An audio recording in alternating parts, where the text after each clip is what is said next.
a national campaign to bring about this great deed of hope, a universal and fair old age pension.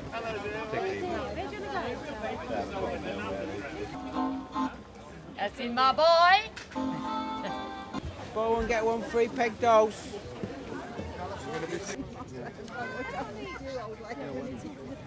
Get away! Go on! They nicked my hat. Gav. You're out! Go to you. Thank you, darling. What you say to the man? Right, help! See the Punch and Judy show taking place in this year of 1898. God made the bees. The bees make the honey. You have a bet, and the bookies take your money. I got a horse. When Labour Minister in New Zealand, I was a great advocate of the union movements and felt its grassroots support for the rights of the working man should be respected by government. Yes.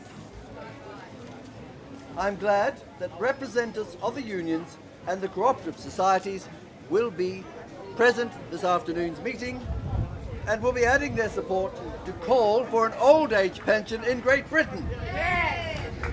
You reckon his alarm clock stopped ticking? Oh, God! That didn't work! So he was panicking. Thanks to the meeting in Browning Hall in East Street, the old age pensioners got their dues. Today we're celebrating 100 years since the state pension was introduced, and it was introduced as a result of a campaign started here in Southwark by the Reverend Herbert Stead, who had a parade and a march down East Lane with a meeting and invited everybody to go to the Browning Hall in the afternoon. 400 people went, and they decided that something had to be done, so they called a conference. And from the conference, they had a national campaign with the trade unions, the friendly societies and church people, and a whole number of dignitaries or politicians, and it became a very successful national campaign, which led to the introduction of the pension in 1908.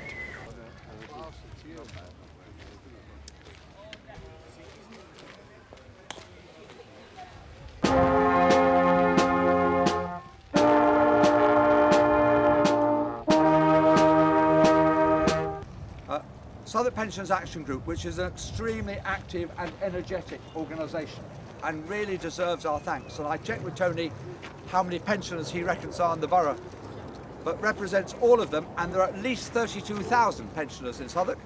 And because people live longer, the number's growing.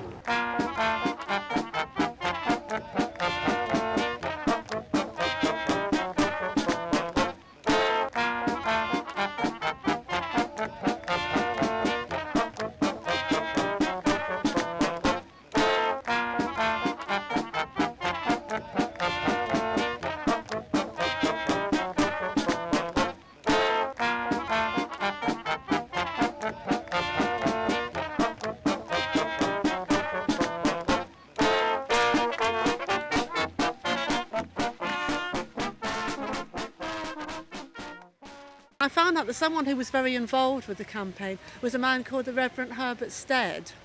And I got hold of his book, and it turns out he was a very interesting man. He took over as the warden of the Robert Browning settlement, just round the back of East Street.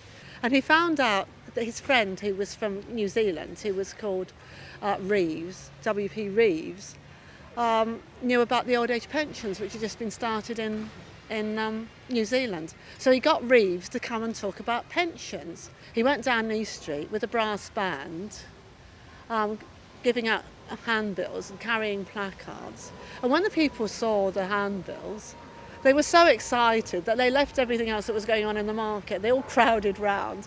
And I just had this vision of this man who sort of brought the market to a standstill. It's different to anything else I've ever been to, where people are quite keen to look after OAPs.